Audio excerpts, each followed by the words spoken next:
Nanatanteraka ny andro natokana fanadiovana fobe tetsy amin'ny fokotany andefa Mananjary ao anatin'ny boriboritany fahaefatra ny ben'ny tanàna Lalora Valamanana sy ny mpanolotsiana manokana Marc Valamanana niaraka tamin'ny fianakaviam-ben'ny commune Tananarivo renivohitra. Ny lakan-drano izay tsetsy ny fako tanteraka manamorona ny tsena Ray Manontolo no nidiovina ary nampiasaina hatramin'ny fitaovana vaventy ankoatran'ny fiara lehibe ny commune ary ny farimbona tena toerana ny piasan'ny commune misahana ny fanadiovana ny tanàna Tananarivo renivohitra. Ary na dia asa efa fanao aza izany fanadiovana izany dia tsy nalavia azy ireo ny firoboana ny rano maloto sy ny fanaovana ny fako dia nantoerana.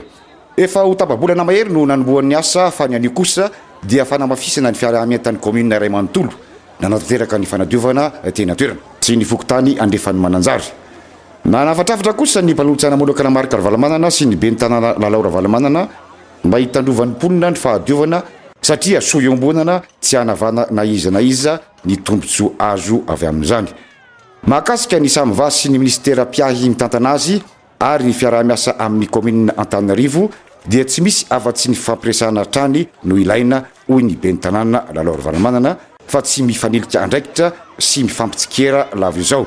Hatamina ben'ny tanàna aloha dia efa nresahana hoe maninona moa no ny fitondrana no tatana ny lizy fa tsy ny commune.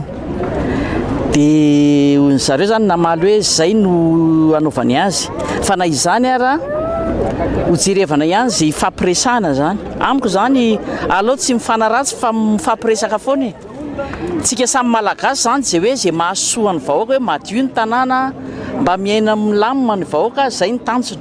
Dia aleo foana mifampiresaka hoe inona moa no mahasoa hoe ny olona hafa mitantana noho ny commune. Dia mety manazava ny antony izy dia zay koa mijery an'izy fa na izany ary tiako foana koa ny vahoaka mba hoe mba handray anjara zany satria le izy ahilika amin'ny zay mpitondra mitantana foana zany le zavatra tsy mety fa ny vahoaka koa nge tokony mandray andraikitra sady amin'le fiofanana atao any ivelany ireny zany dia zay foana hoe ny vahoaka sy ny mpitondra mifanakaiky foana dia miresaka zay dia samy tompona andraikitra zany. Dia tiako mba hoe ny toe-tsain'ny malagasy zany mba tena mba miova amin'izay tsika fa vitantsika mampandroso nyity firenena ity ary tena hoe mba tiako ny vahoaka mba ho faly zany, faly amin'ny malagasy azy. Zao zany tsika manjary ohatra menamenatra hoe ny ratsy ihany ny fantatra amin'ny malagasy fa tokony tsara koa. Nambaran'ny ben'ny tanàna Lalora Valamanana ihany koa fa azo atao tsara ny mamadika io toerana io ho ambolenina voninkazo mahafinaritra sady endriky ny tanàna ny fokotany andefana Mananjary.